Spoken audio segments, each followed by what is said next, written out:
Ezekiel chapter 41. Then the man brought me into the outer sanctuary and measured the side pillars to be 6 cubits wide on each side.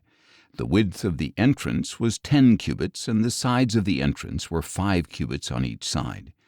He also measured the length of the outer sanctuary to be 40 cubits, and the width to be 20 cubits.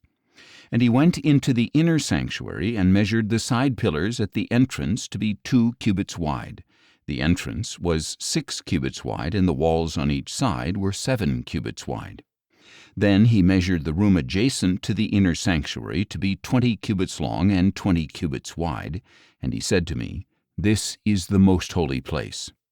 Next he measured the wall of the temple to be 6 cubits thick, and the width of each side room around the temple was 4 cubits. The side rooms were arranged one above another in 3 levels of 30 rooms each. There were ledges all around the wall of the temple to serve as supports for the side rooms, so that the supports would not be fastened into the wall of the temple itself. The side rooms surrounding the temple widened at each successive level, because the structures surrounding the temple ascended by stages corresponding to the narrowing of the temple wall as it rose upward. And so a stairway went up from the lowest story to the highest through the middle one. I saw that the temple had a raised base all around it, forming the foundation of the side rooms. It was the full length of a rod, 6 long cubits. The outer wall of the side rooms was 5 cubits thick, and the open area between the side rooms of the temple and the outer chambers was 20 cubits wide all around the temple. The side rooms opened into this area with one entrance on the north and another on the south. The open area was 5 cubits wide all around. Now the building that faced the temple courtyard on the west was 70 cubits wide, and the wall of the building was 5 cubits thick all around, with a length of 90 cubits. Then he measured the temple to be 100 cubits long, and the temple courtyard and the building with its walls were also 100 cubits long. The width of the temple courtyard on the east, including the front of the temple, was 100 cubits. Next he measured the length of the building facing the temple courtyard at the rear of the temple, including its galleries on each side. It was 100 cubits.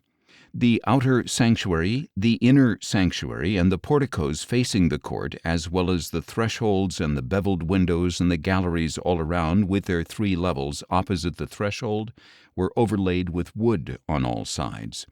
They were paneled from the ground to the windows, and the windows were covered. In the space above the outside of the entrance to the inner sanctuary on all the walls, spaced evenly around the inner and outer sanctuary, were alternating carved cherubim and palm trees. Each cherub had 2 faces. The face of a man was toward the palm tree on one side, and the face of a young lion was toward the palm tree on the other side. They were carved all the way around the temple. Cherubim and palm trees were carved on the wall of the outer sanctuary from the floor to the space above the entrance. The outer sanctuary had a rectangular doorframe, and the doorframe of the sanctuary was similar. There was an altar of wood 3 cubits high and 2 cubits square. Its corners, base, and sides were of wood. And the man told me, "This is the table that is before the Lord." Both the outer sanctuary and the inner sanctuary had double doors, and each door had 2 swinging panels. There were 2 panels for one door and 2 for the other.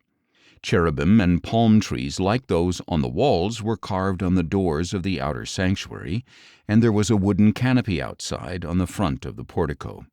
There were beveled windows and palm trees on the side walls of the portico. The side rooms of the temple also had canopies.